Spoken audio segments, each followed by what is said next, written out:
Lecture है वो है नंबर बिहेवियर पर, कि हमारे पास किस तरीके के डेटा होता है तो हम उसको किस तरीके से, उस न्यूमेरिक डेटा को हम किस किस तरीके से इस्तेमाल करते हैं।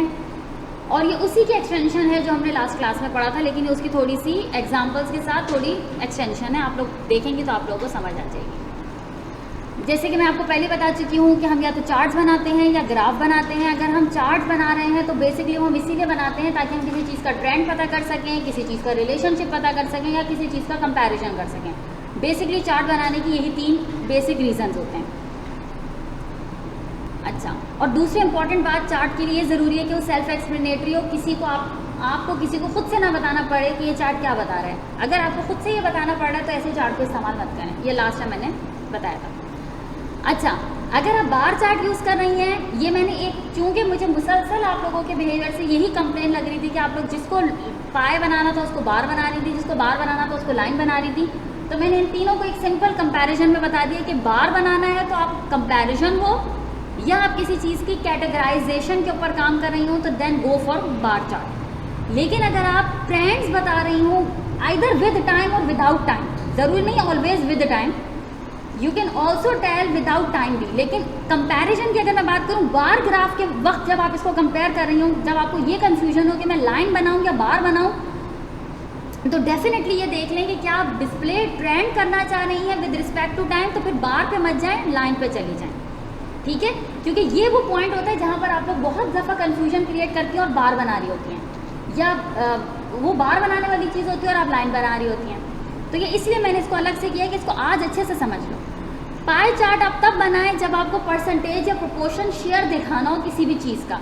लेकिन अगेन ये बात मैंने बहुत दफ़ा बोली है, इसलिए मैं लिखी नहीं है, कि जब उसमें कोई सिग्निफिकेंट कंपैरेटिव डिफरेंस मौजूद हो। अगर डेटा पॉइंट बहुत ज़्यादा अलाइक बेसिस है, यानी कि आपके पास एक परसेंटेज है 97, दूसरी परसेंटेज है 97.5, तीसरी है 97.9, तो फिर आप ऐसे में पाई चार्ट नहीं बना सकती हैं। ऐसे में पाई चार्ट नहीं बनता। क्यों? क्योंकि ये बात भी आपको पता है कि टोटल परसेंटेज 100 से ऊपर नहीं होनी चाहिए। इस वक्त आप इंडिविजुअल की परसेंटेज देख रही हैं जो 100 है, तो ऐसे कंडीशन में पाई चार्ट्स नहीं बनाए जाते।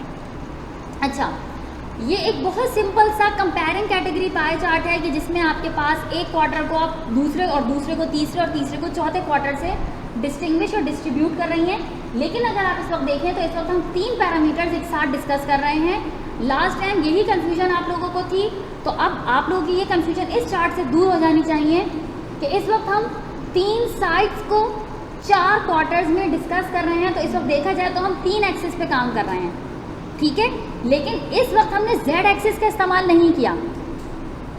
अगर आप लोग इस चार्ट को देखें तो हमने इस वक्त Z एक्सिस का इस्तेमाल नहीं किया, बल्कि X और Y एक्सिस के ज़रिए ही हमने अपने सिर्फ और सिर्फ कलर पैरामीटर्स बदलकर अपने ही ग्राफ को बदल दिया। अच्छा, इस बात को याद रखिएगा कि बहुत सारे जर्नल्स होते हैं ऐसे जो कलर पिक्चर्स रिप्रेजेंटेशन देने पर पैसे मांगते हैं।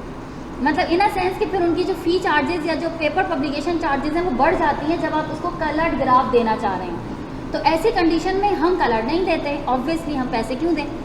तो फिर हम ऐसा करते हैं, नहीं ये मजाक के अलावा की बात है कि अगर कोई जर्नल फ्री भी होता है तो कलर्ड पब्लिकेशन पे फिर वो आपसे चार्जेस मांगते हैं, और इतने महंगे चार्जेस हो गए कि कोई देना पसंद नहीं करता। $400 $500 तो कहीं नहीं गए। तो ऐसी कंडीशन में तरीका ये होता है कि आप इसमें पैटर्न कर दें, यानी कि जो ग्रीन है इस वक्त आपको ग्रीन, रेड और ब्लू नज़र आ रहा है, आप नहीं दिखा सकते लेकिन आपको डिफरेंट तो दिखाना है। तो ऐसी कंडीशन में आप क्या करें, ग्रीन को लाइन कर दें, बीच वाले को खाली कर दें, एक को बिल्कुल फिल कर दें, या कुछ भी। बहुत से पैटर्न अवेलेबल होते हैं। जब मैं आपको एक्सेल दिखाऊंगी तो मैं आपको उसमें पैटर्न फिल करना भी, और हो सकता है आप में से बहुत से को पहले ही आता हो, तो आप इसको पैटर्न के वाइज डिफ्रेंशिएट कर सकते हैं। तो आपको Z एक्सिस की ज़रूरत नहीं पड़ेगी। खैर इसमें आपको Z एक्सिस लगा भी नहीं सकती। तो ऐसी कंडीशन में आप तीसरे को इस तरीके से मेंशन कर सकती हैं। क्लियर? अच्छा, अगर इसी को अगर हम थोड़ा सा और कैन में परसेंटेज वाइज, या अगर हम कैन में इस हिसाब से इसको देखने की कोशिश करें, तो पहले मैंने क्वार्टर की बात की थी, फिर मैंने क्या किया, उसी फ्रीक्वेंसी को क्वार्टर में डिस्ट्रीब्यूट भी कर दिया। लास्ट टाइम आप लोगों को यही मसला था कि जब मैंने आप लोगों को बिटवीन रेंज डेटा दिया था, जैसे अगर लेट सपोज मैंने आपको क्वार्टर 1 2 3 दिया तो आप लोगों ने मुझे बोल दिया बार बनना है, लेकिन फिर मैंने एक और ग्राफ लगाया था, आपको याद होगा डेटा जिसमें मैंने लिखा था 0 to 17, 17 to 30, तो फिर आप लोगों को समझ नहीं आ रहा था कि क्या करना है। इसलिए मैंने इस ग्राफ को बहुत ज़्यादा और सेल्फ एक्सप्लेनेटरी बना दिया है कि इस वक्त ये फर्स्ट जो पहला क्वार्टर है वो जैन से मार्च तक है, तब आपको ये कन्फ्यूजन नहीं है। अगर मैं आपको ये डेटा देती कि जनवरी से मार्च तक का डेटा जो है वो ये है, तो अब आपको सोचने की ज़रूरत नहीं, आपको पता है कि आप इस पर पाई चार्ट वो बार ग्राफ आसानी से बना सकती हैं, क्योंकि आपने नीचे उसको मेंशन कर दिया है कि ये जो यहाँ से यहाँ तक का स्केल है वो बेसिकली जनवरी से मार्च तक का है, और इसी तरह अप्रैल, फिर जुलाई और फिर अक्टूबर से दिसंबर तक का। यहाँ तक की बात समझ आ रही है? उसके बाद ये बात हमने डिस्कस की थी, ये सारी शुरू की वही स्लाइड्स हैं जो मसाइल आप लोगों के मैंने फेस किए हैं, ये वो स्लाइड्स हैं, तो इसलिए इनको मैं तेज़ी से ले जा रही हूँ, लेकिन आपको समझ आ रहा होगा।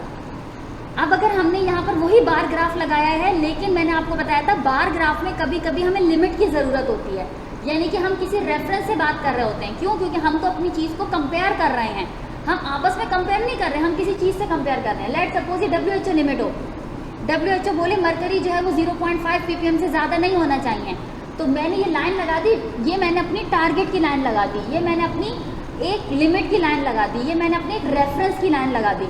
तो आप बार ग्राफ में इजीली रेफरेंस, टारगेट या अपना कोई भी जो कट ऑफ पॉइंट है वो मेंशन कर सकती हैं। अब अगर इस फिगर को आप लोग देखें तो क्या आप लोग इसको एक्सप्लेन कर सकती हैं? अभी जो पीछे दो ग्राफ मैंने दिखाए थे उनकी इंटरप्रिटेशन और इस ग्राफ की इंटरप्रिटेशन में बेसिक डिफरेंस ही इसकी टारगेट लाइन का है कि अब हम ये बता सकते हैं कि हमारा कौन सा क्वार्टर है जो हमारे टारगेट से एक्सीड किया है, कौन से क्वार्टर में कौन सी साइट ऐसी है जहाँ पर ज़्यादा prevalence of that particular disease आई है, और ये सब हमें पता चल रहा है अपनी टारगेट लाइन से। अगर हम इस टारगेट लाइन को हटा दें तो हमारे लिए तो वैसे भी ये जो क्या मैं Q3 का 30% है, Q1 का जो 30% है ये भी बहुत ज़्यादा है। HIV की प्रेवलेंस देखें तो 30% भी बहुत ज़्यादा है, लेकिन हम अपने एरिया वाइज कुछ टारगेट रखे होते हैं, या अगर लेट सपोज ये कंटेमिनेशन होती तो कंटेमिनेशन का कोई लिमिट होती है। तो ये टारगेट लाइन जो है ये बेसिकली आपको वो कट ऑफ पॉइंट दे रही होती है कि जिससे ऊपर अगर डेटा जाएगा तो इसका मतलब है कि ये अलार्मिंग कंडीशन है, और अब हम इसको इस्तेमाल यानी कि उस मटेरियल को इस्तेमाल या उस इन्वायरमेंट में रहना या उस पानी को पीना या जो भी आपके पास डिस्कशन का पॉइंट होगा उसके हिसाब से फिर हम बात करते हैं। तो बाकी दोनों ग्राफ भी वो सब बातें बता रहे थे जो आपने शुरू के अपने डिस्कशन में बताई, लेकिन जो आखिरी के दो लाइनें आपने बताई बेसिकली इस ग्राफ को हमने उसी लिए प्रिपेयर किया। क्लियर? अच्छा, फिर हमारे पास ग्राफ होता है जो कि स्टैक बार होते हैं। स्टैक बार लास्ट टाइम आप लोगों को बहुत ज़्यादा परेशानी मुश्किलात का सामना था कि वो क्या है, तो वो ये है कि आप अपने एक बार को दूसरे बार के ऊपर स्टैक कर दें। लेकिन मैं फिर बता दूं स्टैक बार के लिए ज़रूरी नहीं है कि आप अपना ग्राफ इस पोजीशन में बनाएं, आप अपना नॉर्मल बार ग्राफ भी बना सकते हैं, आप उसके ज़रिए भी स्टैकिंग शो कर सकते हैं। इस वक्त ये सिर्फ इसीलिए शो की गई है क्योंकि हमने इसको अच्छा हाँ, पहली बात। दूसरी बात ये कि हमने इसको मेल और फीमेल के रेफरेंस से बना रहे हैं, ठीक है। तो हम ये बताना चाह रहे हैं कि मेल में हमें असल में अब हमारे पास वेरिएबल्स बढ़ रहे हैं। आप ये भी कर सकती थी जैसा आपने पिछला ग्राफ किया कि मेल ही होता 0 से 14 ईयर्स के बच्चे एक तरफ कर लेती और 15 प्लस जितने भी लोग होते वो आप दूसरे बार में शो कर देती। लेकिन यहाँ इन्होंने इसको एक के ऊपर एक स्टैकिंग कर दिया। मैंने आपको लास्ट टाइम भी बताया था आपकी प्योरली आपकी मर्जी है, आप चाहें तो बार डिफरेंट बार्स के हिसाब से बना लें, आप चाहें तो स्टैक बार ग्राफ बना लें, दोनों की इंटरप्रिटेशन बिल्कुल सिमिलर रहेगी। इस ग्राफ को अगर आप देखें तो आपको साफ नज़र आ रहा है, अगर मैं इसके ऊपर नंबर ना भी लिखती तो आपको नज़र आता कि HIV के जो रिपोर्ट्स हैं वो आपके पास 15 साल से बड़ी फीमेल्स में ज़्यादा मिल रही हैं एज़ कम्पेयर टू 15 साल से छोटों के। सिमिलरली 15 साल से बड़े लड़कों में भी ज़्यादा है एज़ कम्पेयर टू 15 साल से छोटों में। लेकिन अगर आप इन दोनों को कंपेयर करें तो फीमेल में इसकी प्रेवलेंस कई मतलब अप्रॉक्स 40% ज़्यादा है as compare to male category के। तो ये सब कुछ हमें इस छोटे से ग्राफ से समझ आ रहा है, सेल्फ एक्सप्लेनेटरी हो रहा है। तो ऐसी जो भी कोई कंडीशन हो तब आप अपना स्टैक बार ग्राफ इस्तेमाल कर सकते हैं। फिर अभी मैंने आपको बताया कि जब हम लाइन ग्राफ की बात करते हैं तो लाइन ग्राफ जो है वो हमेशा किसी ट्रेंड को शो करना चाहिए विद रिस्पेक्ट टू टाइम, ठीक है। और ये इन कंपैरिजन टू मैं बार बता रही हूँ कि जब आपके पास बार में भी चॉइस हो और आपके पास लाइन में भी चॉइस हो तो फिर आप ये देखें कि कौन सा ग्राफ है जो विद रिस्पेक्ट टू टाइम आपको कंपैरिजन दे रहा है, ठीक है। अगर आप ये वाला फिगर देखें तो बेसिकली इसमें भी 3 तरह के क्लिनिक्स का डेटा है और ये विद रिस्पेक्ट टू टाइम आपको अपना ग्राफ शो कर रहा है, क्या ये ग्राफ सही है? इस ग्राफ से जिस वक्त आपको समझ आ रहा है वो तीनों लाइनें कुछ ऐसी लग रही हैं कि 2 से 5 के दरमियान बहुत एक जैसा ही डेटा रिपीट हो रहा है। लेकिन अगर आप इस ग्राफ को थोड़ा सा एक्सपेंड कर दें तो वो जो 2 to 5 के दरमियान का डिफरेंस है ना, आपको वो ज़्यादा अच्छे से समझ आ जाएगा। मैं ये नहीं कह रही है ग्राफ गलत है, लेकिन ये ग्राफ बहुत ज़्यादा सेल्फ एक्सप्लेनेटरी नहीं है। अगर आप इसी को थोड़ा सा जी, वो जो वैल्यूज़ हैं वो ज़्यादा विजिबल हो जाएंगे और आप उनके डिफरेंस, क्योंकि अभी आप देखें क्लिनिक 1 और क्लिनिक 3 के जो आखिर के पॉइंट्स हैं वो बहुत ओवरलैप हो रहे हैं। अगर आप इसको थोड़ा सा एक्सपेंड कर दें तो अगर जो बीच का थोड़ा बहुत डिफरेंस भी होगा ना, आपको वो समझ आ जाएगा। तो हमेशा ग्राफ बनाते हुए इस बात को ध्यान रखा करें कि कब आप अपने ग्राफ को ऐसे देखें कि वो आसानी से नज़र में सही से समझ आ सके। अच्छा, ये वही ग्राफ है, सिर्फ और सिर्फ अब हमने क्या किया है, स्केल एक्स एक्सिस का बदल के हमने क्या कर दिया है, ईयर्स के हिसाब से कर दिया कि 1995 में क्या था, 1996 में, 97, 1998। तो आप अपने इन ग्राफ को इस तरीके से मुख्तलिफ तरीक़ों से शो कर सकते हैं, बस आपकी जो basic need of that graph है वो फुलफिल होनी चाहिए। अच्छा, अब हम आते हैं अपने पाई चार्ट पर। अगर इस वक्त आप इस पाई चार्ट को देखें तो आपको नज़र आ रहा है कि टोटल की परसेंटेज 100 है, इसका मतलब है पाई चार्ट ओके है, हम इसमें पाई चार्ट लगा सकते थे। टोटल में कोई एक है जिसका फैक्टर 59% है, यानी कि 60% तक कोई एक फैक्टर है जो कि पूरे के पूरे सिस्टम को कवर कर रहा है।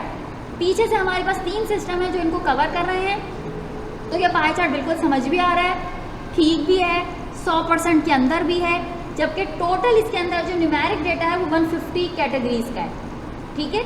लेकिन इसका मतलब ये नहीं है कि आप इस पाई चार्ट को इस्तेमाल नहीं कर सकते थे। ये पाई चार्ट बिल्कुल ठीक है और आप ऐसे किसी कंडीशन में किसी भी पाई चार्ट को आसानी से इस्तेमाल कर सकते हैं।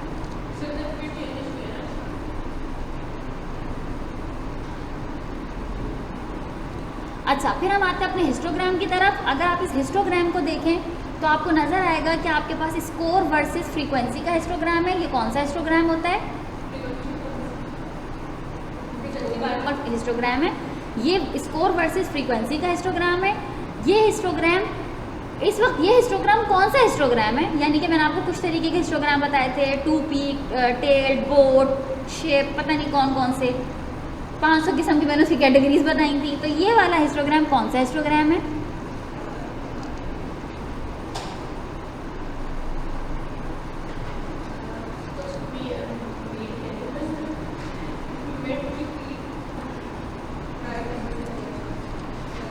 अच्छा, बेसिकली जब भी हम अपनी डेटा इंटरप्रिटेशन करते हैं तो वो बेसिक 4 स्टेप्स के ऊपर की जाती है। डेटा इंटरप्रिटेशन का जो प्रोसेस है वो हमेशा तब एक सेंस बनाता है जब आप उससे कोई अपना आंसर हासिल कर सकें, जब आप उससे कोई जवाब हासिल कर सकें। इससे आपको पता चला चाहिए कि आपने जिस चीज़ पे काम करी वो बेसिकली आपको बताना क्या चाह रहा है। तो यहाँ पर हमारे पास कुछ मुख्तलिफ इंफॉर्मेशन हैं। बेसिकली सबसे पहले आपके पास इंटरप्रिटेशन जो है वो आपको एक सीक्वेंस दे रही होती है किसी भी सिस्टम की। अगर आपके इंटरप्रिटेशन में सीक्वेंस नहीं है तो फिर आप अपना काम, मतलब इसका मतलब आपने पीछे का काम ही गलत किया था, तो आगे मत जाएं। सबसे पहले रेलेवेंस ऑफ फाइंडिंग, कि आप किसी चीज़ को अगर फाइंड करना चाह रही हैं तो क्यों करना चाह रही हैं। मैंने बहुत दफ़ा आपको ये बात बोली कि आपके पास डेटा का एक कॉन्सेप्ट होना चाहिए। मैंने आपको ये भी बोला कि आपके पास डेटा है तो उसके अंदर 6 तरह की चीज़ें निकल रही हैं। आपको पता है आप कौन सी तरह की चीज़ देखना चाह रहे हैं, लेकिन वो तरह की चीज़ आप क्यों देखना चाह रहे हैं, ये बात मैंने सिर्फ इसीलिए हाईलाइट की है क्योंकि बहुत दफ़ा लोगों को लगता है यार ये डेटा कुछ बहुत ही अच्छा सा आ रहा है तो बस चलो डिस्कस कर लें। वो ये सोचते ही नहीं कि हमारे पास इसकी रेलेवेंसी क्या है, क्या इसकी कोई नीड भी है या नहीं है। तो अगर आपको सिर्फ इसीलिए आप उस डेटा को या फिर एक और वजह होती है, वो वजह ये होती है कि थीसिस का पेट भरना होता है, वो भर नहीं रहा होता, तो चलो डेटा में से कुछ और डेटा को इस तरह डिस्कस कर लेते हैं। ये दोनों वजूहात इंटरप्रिटेशन के लिए नहीं हैं। ये दोनों वजूहात साइंस में कोई एड ऑन करने के लिए नहीं है, बल्कि दोनों वजूहात सिर्फ आपकी पर्सनल नौयत की हैं जिसका साइंस से कोई लेना देना नहीं है। अगर आप साइंस में या सोशल साइंस या किसी भी चीज़ में इंटरप्रिटेशन करना चाह रही हैं तो उसकी प्रॉपर रेलेवेंस होना लाजमी है। अगर डेटा की relevance of that particular discussion नहीं है तो ऐसे डेटा को इंटरप्रिएट नहीं किया जाता। क्लियर? तो relevance is the first point. Relevance पता करने के लिए सबसे पहला आपका सवाल होना चाहिए कि क्या आपका जो भी इंडिकेटर है या जो भी पैरामीटर है या जो भी टास्क है वो आपके टारगेट को अचीव कर रहा है, टारगेट को मीट कर रहा है, टारगेट हिट कर रहा है या नहीं कर रहा। अगर तो वो आपके टारगेट को अचीव कर रहा है, आपके टारगेट को मीट कर रहा है, well and good, go for the interpretation. लेकिन अगर वो ये सब कुछ नहीं कर रहा, then don't waste your time. इसकी मिसाल मैं बताती हूँ क्या है। इसकी मिसाल बिल्कुल ऐसी है कि जैसे आपने सोचा कि केमाड़ी का जो पानी है वो खारा ही होगा, लेट सपोज आपने उसका पानी, और आपकी पूरी की पूरी जो डिस्कशन बेस थी वो इसी बात पे थी कि केमाड़ी का पानी खारा होगा। लेकिन जब आपने जाके केमाड़ी से सैंपल्स लिए और आपने उसके पानी को टेस्ट किया तो वो खारा नहीं था, वो बिल्कुल स्वीट वाटर था। तो क्या वो आपके टारगेट को मीट कर रहा है? क्या उससे आपके रिजल्ट में कोई रेलेवेंस आ रही है? क्या आप अपनी डेटा की इंटरप्रिटेशन में कहीं जा रहे हैं? तो ऐसे डेटा को आप, जैसे मैंने लास्ट टाइम भी बताया था, no data is also a data, उसमें ज़रूर डिस्कस कर सकते हैं लेकिन अपना टारगेट बनाकर उसके ऊपर काम नहीं कर सकते। तो सबसे पहले आपके डेटा को, आपके इंडिकेटर या टारगेट को हिट करना लाजमी है। अच्छा, और अगर वो नहीं कर रहा तो ये देख लें कि वो कितना दूर है आपके टारगेट से। अगर आपने ये बात कही थी कि बहुत खारा पानी है, लोग तो पी ही नहीं सकते, लेकिन ऐसा नहीं है, वो थोड़ा खारा है, मतलब इतना खारा है कि जिनको आदत है वो पी भी लेते हैं। इसका मतलब है कि वो आपके टारगेट से कितना दूर है। तो पहले आप अपने टारगेट से उसकी डिस्टेंस मेजर कर लें कि आपका जो टारगेट था, आपका रिजल्ट उससे कितना डेविएटेड है। मतलब डेविएशन तो आप इसे नहीं कहेंगे, डेविएशन हमेशा किसी मसले से आती, लेकिन आपके रिजल्ट से वो कितना अनयूजुअल दे रहा है। तो टारगेट से उसका डिस्टेंस देख लें। उसके बाद आप ये देखें कि आप इसे कंपेयर कैसे करेंगी, कि आप इसको डिफरेंट टाइम पीरियड्स पे कंपेयर करेंगी, डिफरेंट फ्रीक्वेंसीज से कंपेयर करेंगी, डिफरेंट फैसिलिटीज़ से कंपेयर करेंगी, डिफरेंट एरियाज से कंपेयर करेंगी, या आप इसको रीजन वाइज कंपेयर कर, मतलब कंपैरिजन के बहुत से पॉइंट्स होते हैं, डिपेंड करता है कि आप क्या करना चाहती हैं। बहुत अच्छा, तो अगर इन्वायरमेंट का डेटा हो तो बहुत अच्छा होता है आप इसे रीजन वाइज कंपेयर करें। क्यों? क्योंकि इन्वायरमेंट सबकी मुश्तरका होती है। हम ये नहीं कह सकते मेरी इन्वायरमेंट है।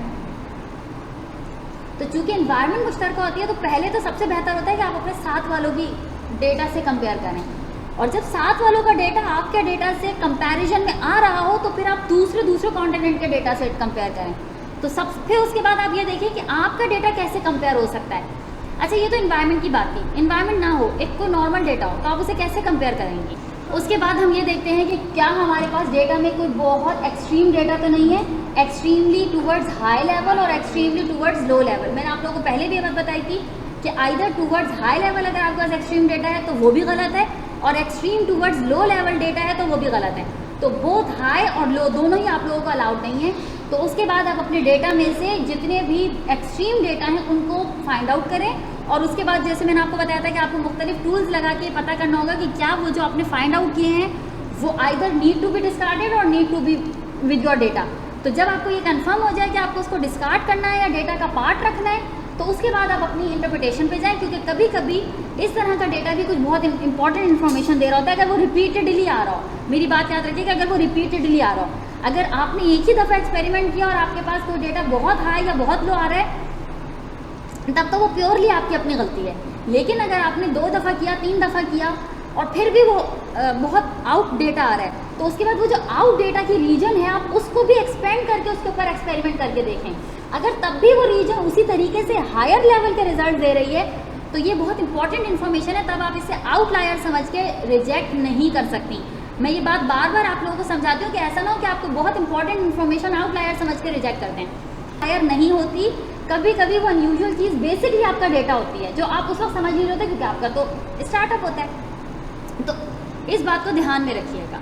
तो फ़ौरन ही उसे डिस्कार्ड मत कर दीजिएगा, उसके बाकी पैरामीटर्स को उसको एक्सपेंड करके ज़रूर एक दफ़ा चेक कीजिएगा, फिर उसके ऊपर आउटलायर टेस्ट लगाइएगा, फिर उसे रिमूव कीजिएगा, अदरवाइज ये काम कभी मत कीजिएगा। अच्छा, उसके बाद दूसरे इंपॉर्टेंट पॉइंट क्या आता है कि पॉसिबल आपके पास कॉजेज़ क्या हैं। जब आपको रेलेवेंस मिल गई डेटा की, कि आपने रेलेवेंस ऑफ फाइंडिंग आपको मिल गई, तो फिर उसके पास कॉजेज़ क्या हैं, आप रीजंस क्या हैं उसको फाइंड करने के। मतलब हम कोई भी काम, मैंने आपको पहले ही बताया था, हवा में तीर नहीं मारते। ज़रूरत है आपकी वैसी फाइंडिंग है तो सिर्फ तब आप वो काम करते हैं। तो उसके लिए आपके पास एक्सपर्ट ओपिनियन होने चाहिए, उसके लिए आपके पास नॉलेज होनी चाहिए, प्रोग्राम डेटाबेस होना चाहिए। सिर्फ उस बेसिस पर आपको रीजंस मिलते हैं उसको फाइंड आउट करने के। जब आपको ये पता हो कि आपको कोई पोटेंशियल, जिस आप रीजंस को देख रही हैं, किसी फाइंडिंग्स को देख रही हैं, तो आप क्या वो आपको कोई एडिशनल इन्फॉर्मेशन दे रहा है, क्या उसकी आने वाली इन्फॉर्मेशन आपके डेटा में ऐड ऑन हो रही है, डेटा की रेलेवेंस को बढ़ा रही है, क्या वो आपको किसी प्रोग्राम के कॉन्टेक्स्ट में नज़र आ रही है, क्या वो आपके डेटा को किसी नेक्स्ट लेवल पर ले जा पा रही है। ये सारी चीज़ें आपको पता होनी चाहिए और इन सब के लिए आपके पास कुछ फाइंडिंग्स होनी चाहिए, बिफोर हैंड नॉलेज होनी चाहिए, किसी अच्छे पढ़े लिखे इंसान के साथ आपकी सलाह मशवरा होना चाहिए, उसकी आप कंपनी में बैठते हो, उठते हो, सिर्फ इसी तरह बातें ना करते हो। तो ऐसी कंडीशन में आपको उसकी रीजंस ऑफ फाइंडिंग मिलती हैं और वो सिर्फ और सिर्फ लिटरेचर से नहीं मिलती, किसी ज़हीन इंसान के साथ बैठने से आपको जितनी अच्छी फाइंडिंग मिलती है वो बहुत दफ़ा पेपर से नहीं मिलती, और ये भी मेरा एक्सपीरियंस है। अच्छा, उसके बाद आप अपने डेटा को दूसरे डेटा से लाजमी कंपेयर करें, लाजमी कंसिडर करें, लाजमी उसके साथ उसको फाइंड आउट करें, क्योंकि कभी भी डेटा स्टैंड अलोन नहीं होता। कोई भी डेटा, मैंने आपको 1000 बार ये बात बोली है कि डेटा एक जिक्सा पजल है, साइंस का डेटा, आपने एक पजल सॉल्व किया है, दूसरा किसी और के पास है, तो आपसे पहले जिसने वो पजल सॉल्व किया है आपको उसकी फाइंडिंग ज़रूर लेनी है। इसके 2 फ़ायदे होते हैं। पहला फ़ायदा, आपको बहुत दफ़ा वो चीज़ें समझ आने लगती हैं जो आपको अपने डेटा में वैसे समझ में नहीं आ रही होती। आपको पता ही नहीं होता यार ये डेटा क्या बता रहा है, मैं इसको कैसे समझाऊँ। तो वो कैसे समझाऊँ आपको पता चलता है जब आप दूसरे का पेपर पढ़ते हैं, नंबर 1। नंबर 2, कुछ दफ़ा अगर आपकी खुदा न खास्ता बुरी किस्मत हो तो ऐसा भी होता है कि जो फाइंडिंग आप लेकर आई हो वो हो सकता है आज से 5 साल पहले छपी हुई हो, ठीक है।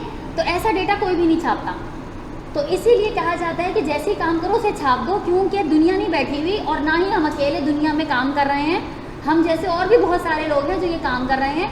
आपसे पहले किसी दूसरे ने छाप दिया तो आप गए, फिर वो पेपर नहीं छपता, फिर आपको उसमें कुछ और इनोवेशन ढूंढनी होती है, बताने का तरीका, समझाने का तरीका, कुछ नया डेटा, कुछ कंपैरिजन्स, कुछ डिफरेंट कैलकुलेशंस, कुछ डिफरेंट एक्सपेरिमेंटल कंडीशंस, कुछ डिफरेंट ग्राफ, जिनके ज़रिए आप अपनी बात को मज़ीद सेकंड कर सकें। और ऐसे कंडीशन में आपको उस पेपर को रेफरेंस करना होता है लाजमी, कि उस पेपर ने भी ऐसे ही रिजल्ट दिए लेकिन उसको और मेरा फ़र्क ये था, तो वो फ़र्क आपको बताना होता है। तो इसीलिए दूसरे डेटा को कंसिडर करना लाजमी ज़रूरी है। और दूसरी इंपॉर्टेंट पॉइंट कंसिडर करने की ये भी होती है कि बहुत दफ़ा हो सकता है जो हमसे पहले किसी ने काम किया उसको तो रिज़ल्ट ही कुछ और हो और आपका रिज़ल्ट बिल्कुल ही कुछ और आ रहा हो।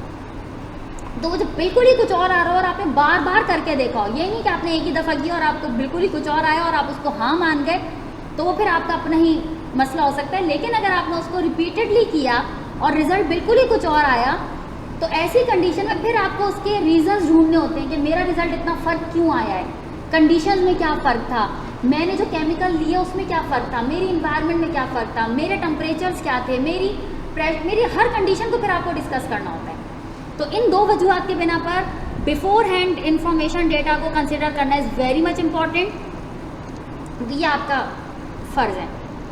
उसके बाद सिचुएशन एनालिसिस की जाती है, डेमोग्राफिक एनालिसिस, जैसे कि अभी मैंने आपको बताया, आप ये देखेंगे कि अच्छा कराची में ऐसा था तो लाहौर में कैसा था, अच्छा एशिया में ऐसा था तो अफ्रीका में कैसा था, तो अमेरिका में कैसा था, फिर आप कॉन्टिनेंट वाइज उसको डिफ्रेंशिएट करते हैं। तो इस तरीके से डेमोग्राफिकली आप उसको डिस्कस करते हैं और फिर आप अपना परफॉर्मेंस इम्प्रूवमेंट डेटा लगा सकते हैं। परफॉर्मेंस इम्प्रूवमेंट डेटा का मतलब ये होता है, अभी तक आपने सिर्फ अपने डेटा को डिस्कस किया था, जिसने आपको कोई बात बताई थी, हो सकता है बहुत इंपॉर्टेंट बात भी बताई हो, बहुत लाउड आपने कोई कंक्लूजन ड्रॉ किया हो, लेकिन जब आप उस लाउड कंक्लूजन को हकीकत में दिखाना चाहती हैं तो आपके पास दूसरे लोगों के डेटा से फिर आप अपने आप को कंपेयर करती हैं।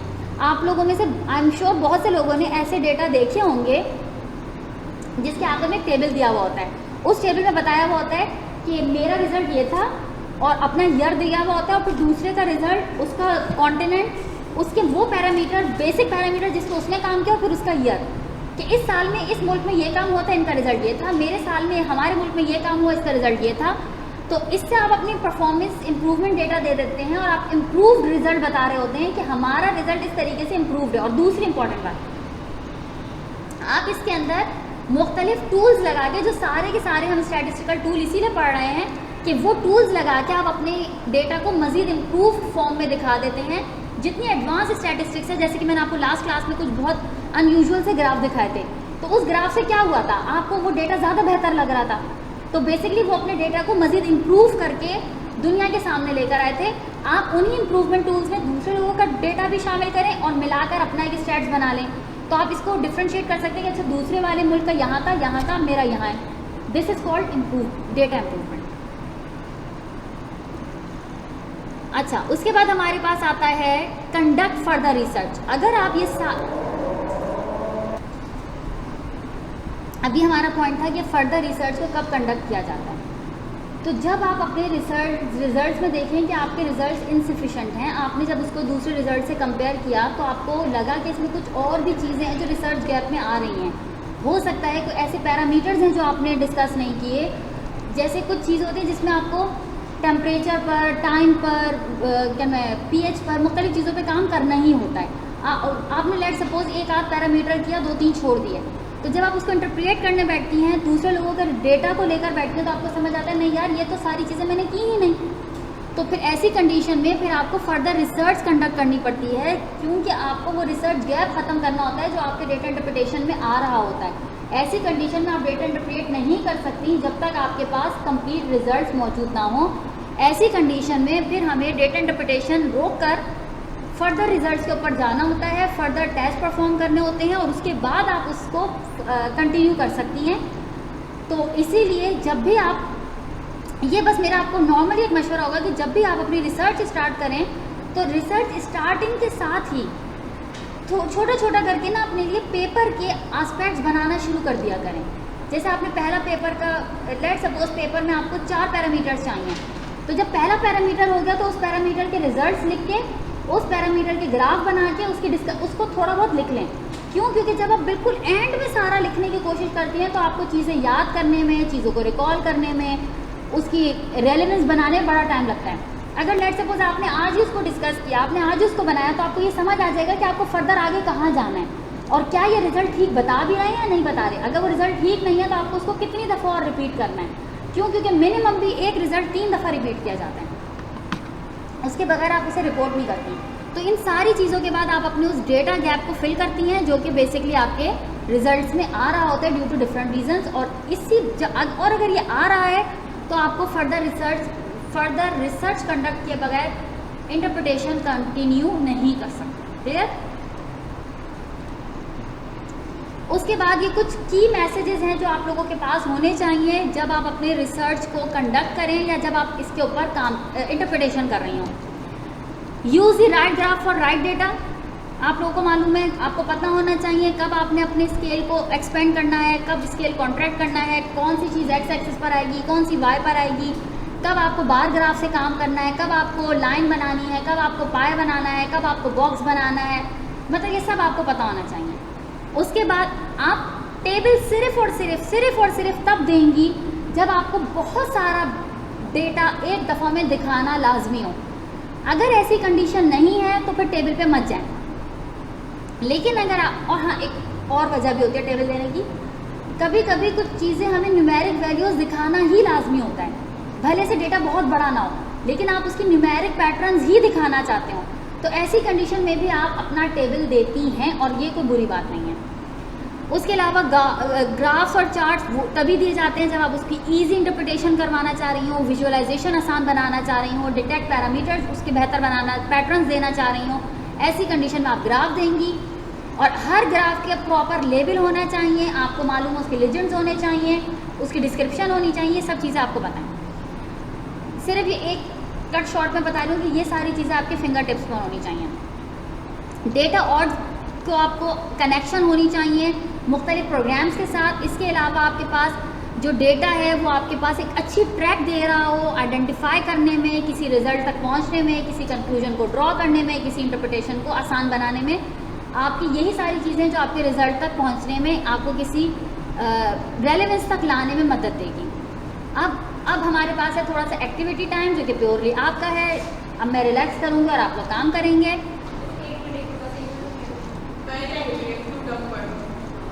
बहुत डम क्वेश्चंस हैं तो मैं उम्मीद करती हूँ कि शायद आप लोग इसका जवाब दे दें क्योंकि दे आर 2 डम क्वेश्चंस। अगर इसका भी जवाब नहीं देना तो फिर तो पकड़ोगे तुम लोग। अच्छा, पहला डम क्वेश्चन है, are line charts this can मैं the same thing as time series charts.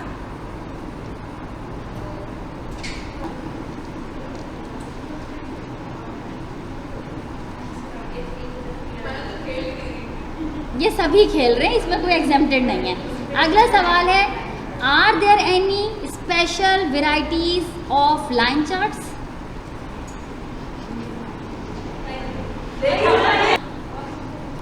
अगला सवाल, can line chart show categorical data as well as data that's numeric? हम फिर खुद देख लेते हैं कि इसका क्या जवाब है। अब आगे चलते हैं। जब तुम सब मुत्तफिक हो जाते हो अक्सर कॉन्फिडेंट हो। चलो आगे चलते हैं। ये हमारा आखिरी सवाल है। तो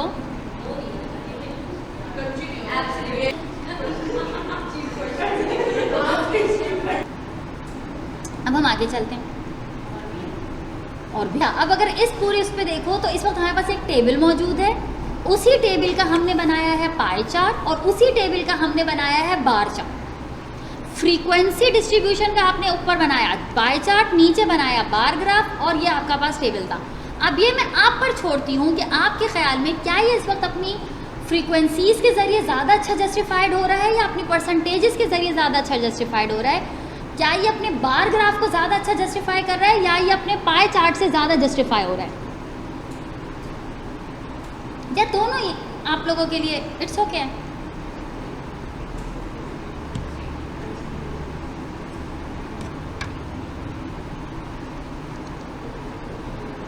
हाँ वो बना लिया, मुझे कोई एतराज़ नहीं है। अच्छा अब हमारे पास आते हैं distribution plots. Score distribution values जो होती है ना, वो हम बहुत मुख्तलिफ तरीक़ों से रिप्रेजेंट कर सकते हैं। उनमें से एक तरीका होता है बॉक्स विस्कर्स प्लॉट का। हाँ तो बढ़ा रही हूँ ना। तो एक हमारे पास तरीका होता है बॉक्स विस्कर्स प्लॉट का और दूसरा हमारे पास होता है हिस्टोग्राम्स का। ठीक है, हिस्टोग्राम आप सभी जानते हैं, हिस्टोग्राम कौन सी इन्फॉर्मेशन देता है, कैसे देता है, वो सब आपको मालूम है। फिर हमारे पास आता है बॉक्स विस्कर्स प्लॉट। ये आप लोगों को नहीं पता। अगर आप इस प्लॉट को ज़रा ध्यान से देखें तो आपको समझ आएगा एक बॉक्स बना हुआ है। ये प्लॉट दर हकीकत बस यही एक प्लॉट नहीं होता, इसके अंदर इस तरह के बहुत सारे बॉक्सेस होते हैं। ये मैंने सिर्फ एक वाला लगाया ताकि आपको बहुत सही से समझ आ जाए। अगर आपके पास 4-6 वैल्यूज़ हैं तो उस ग्राफ में 4-6 बॉक्सेस होंगे। उस बॉक्स के दरमियान जो ये लाइन होती है ना, जो बीच की लाइन होती है, ये बेसिकली आपको डिस्ट्रीब्यूशन बता रही होती है कि अगर ये लाइन बहुत ऊपर की तरफ आ रही है, क्या ये लाइन बहुत नीचे की तरफ आ रही है। बेसिकली इसमें ये लाइन ही होती है जो आपको आपके वैल्यूज़ की डिस्ट्रीब्यूशन दे रही होती है। ठीक है, ये वाली लाइन, ये लाइन नीचे आएगी तो आप बोलेंगे वैल्यूज़ लोअर साइड, मतलब डिस्ट्रीब्यूशन लोअर साइड पर है। ये वैल्यू ऊपर होगी तो आप बोलेंगे डिस्ट्रीब्यूशन हायर वैल्यूज़ पर है। हिस्टोग्राम तो चूँकि आप लोग कई दफ़ा देख चुके हैं तो आपको वैसे ही समझ आ रहा है कि क्या नाम है। अच्छा मज़े की बात बताती हूँ, इस हिस्टोग्राम को देखो। ये हिस्टोग्राम क्या बता रहा है आपको कि ज़्यादा डेटा सेंटर में, सेंटर डेटा है ज़्यादा। अब इसी का बॉक्स प्लॉट देखो क्या बता रहा है। बॉक्स प्लॉट की लाइन सेंटर में है। ये लाइन नीचे भी हो सकती थी, ये लाइन ऊपर भी हो सकती थी। अगर ये नीचे जाती तो आपको समझ आता कि ज़्यादा वैल्यूज़ जो है वो लोअर साइड की हैं।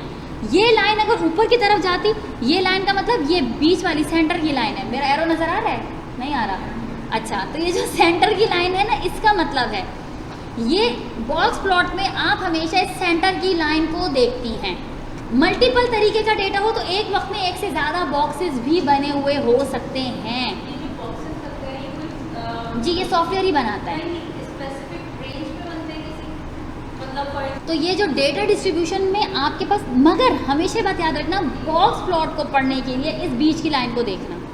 ये लाइन जिस तरफ भी होगी आपका डेटा वही इंफॉर्मेशन देगा आपको। ठीक है, depending upon that particular centred line. ठीक है, और हिस्टोग्राम तो चूंकि आप लोगों का बहुत ही फिंगर टिप्स पर है तो वो तो आप जानते हैं।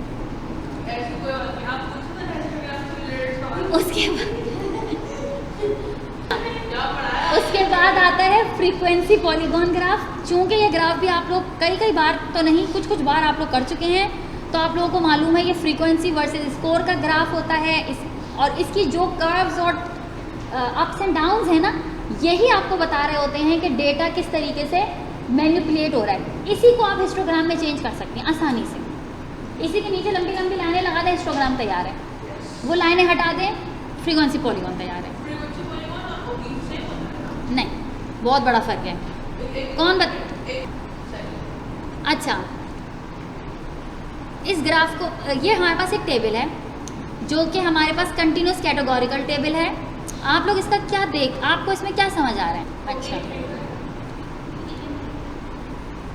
लेकिन हम क्या करेंगे कि जब इस तरीके का आपको कुछ डेटा गिवन हो, तो आप लोग सबसे पहले तो ये देख लें कि आपका डेटा नॉर्मल डिस्ट्रीब्यूशन पर आ रहा है या नहीं आ रहा, और फिर हिस्टोग्राम लगा दो, या फिर वो गिव भी लगा सकते हो, नेवर माइंड।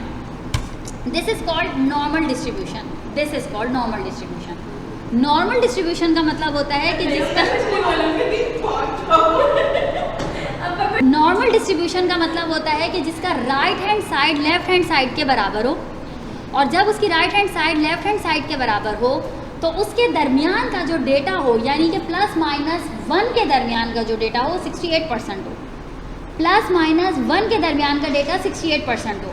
मैं एक बात ज़रूरी बता दूं, वो ये कि बहुत सारी किताबें हैं जिनमें हो सकते हैं आपको 68.2 मिल रहा हो, किसी में आपको ये लेकिन मेजॉरिटी में आपको 68% मिल जाएगा। तो कहीं अगर आपको 68.32 मिल रहा हो या इस तरीके का कुछ थोड़ा बहुत फ़र्क मिल रहा हो तो चला लेना, ऐसा ही है। अच्छा, +-2 के दरमियान आपके पास जो डेटा आता है वो 95% आता है। अब इस बात को ज़रा सा समझ लेना तो आप लोगों को आसानी होगी। +-1 असल में जो +-1 है ये इसकी स्टैंडर्ड डेविएशन है।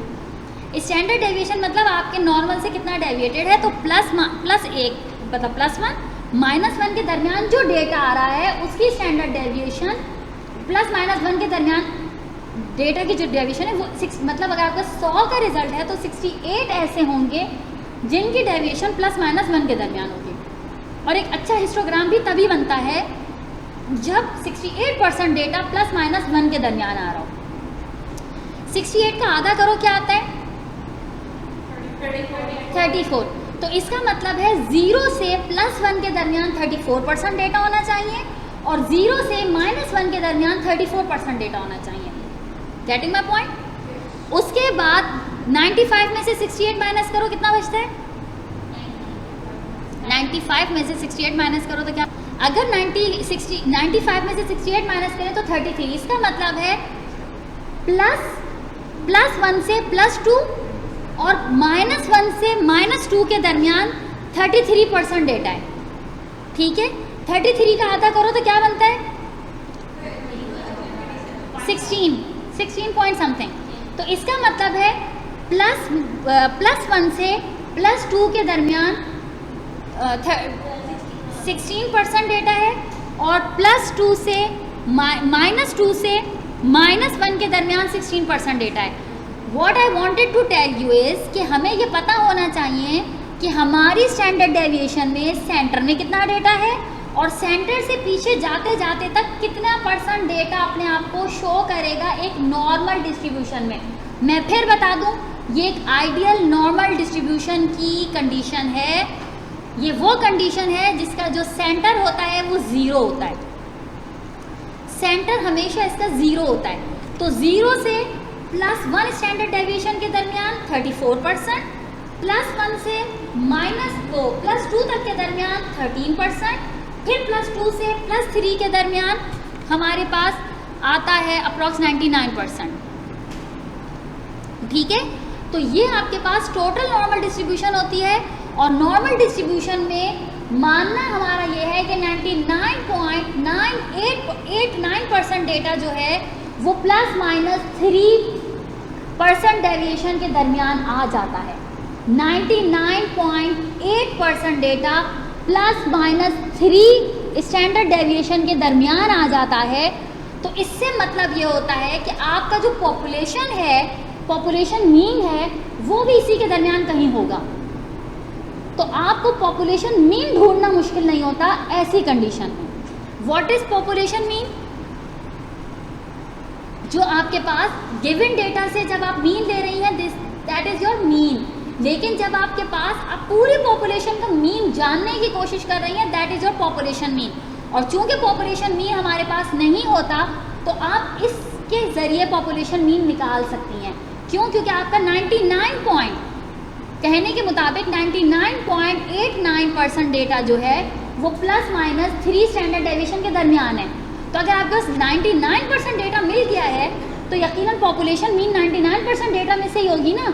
उस 0.1% डेटा में से तो पॉपुलेशन मीन नहीं होगी ना, 1% डेटा में से होगी।